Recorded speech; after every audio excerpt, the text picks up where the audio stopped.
Hello and welcome to Sex, Dating and the Sisterhood. My name is Shelly Horton and I'm 47 years old. My name's Bianca Marcus and I'm 23 years old. There are 24 years between us, but we're hoping that the age difference might mean that we can bring some different points of view when it comes to dating. And this one is a bit of a tricky one.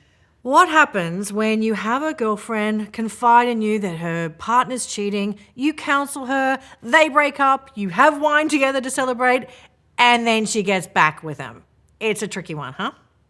Oh my gosh. I cannot tell you how much of a drain it is on everyone else. Like, yes, I feel bad for the person that's been cheated on, but think of all your friends that have spent so much time saying awful things about this person to make you feel better, and then you bring them around to dinner and you've got to what? Pretend that you like them? Come on. Like, it is so much pressure on the rest of us. It's true. I remember going to a dinner party in this exact situation and all I could think in my head was Cheaty McCheat face. There's Cheaty McCheat face. Oh my gosh, I know. But do you think that women get judged harshly because they do take men back who've cheated, almost like they're the weak ones? Yeah, I think definitely now, particularly for my context, like we're told we need to be strong, we don't need our partners, blah, blah, blah, X, Y, Z.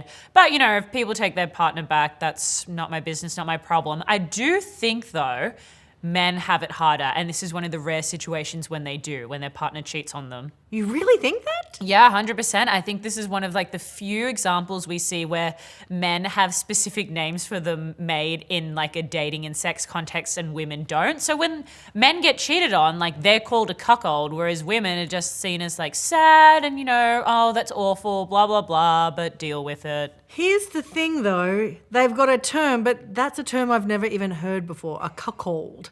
But anyway, it's an interesting dilemma because the University of California did a study and it showed 67% of hetero-married couples thought about cheating to improve their sex life or to increase the romance. Now, divorce rates are still only 30%, so that means there's a lot of cheating going on. Why is it so taboo to talk about? I know. Well, firstly, I think we have Ashley Madison to blame for that because a lot of people are stepping out their marriages in ways that are more easier than ever.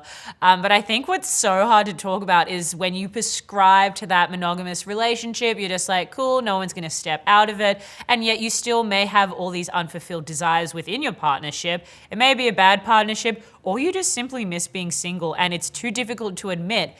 I also think when someone cheats, they're not going to think it's wrong until the other person finds out. And that's where the issue is. You know what? In Psychology Today, they were saying the biggest issue for women is they're afraid of an emotional connection with cheating, whereas men were more concerned about the sex bit.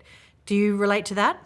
I think emotional cheating is way worse. Like, I don't know why men are so threatened by female sexuality, but that's a whole nother topic. I think though, when someone like sleeps with someone outside of their relationship, that's a physical act. When someone is in love with someone outside of their relationship, that's your relationship over. Like, you've got to deal with the cold hard truth that it is done and dusted. So I have a true story. A friend of mine found out that her other girlfriend's husband was cheating. She told her, the wife confronted the cheating husband, they went to counselling, sorted it out, and neither of them ever spoke to that friend again. Oh, okay, way to shoot the messenger. Like, you're welcome for the information first. Wow. I know. Oh, I mean, this is why Would you want to know, B? I definitely want to know if my husband that doesn't exist was cheating on me in future. I'd love to know. Like, I would so make that my business. But if I knew, it's so weird to say, like, I don't like to get involved in situations that aren't going to directly benefit me. I'm self-aware. Yeah, I don't know if you have that information. Are you a worse person for not telling your friend in the first place as well? Like, I think yes. Yes. I'm a teller and I would like to be told. Or force the partner to tell them. This is where blackmail actually comes in handy. I'm kidding. I'm loving it though. What a way to end. B, love chatting to you. If you guys want to see more sex, dating and the sisterhood, stay right here on 9honey.com.au.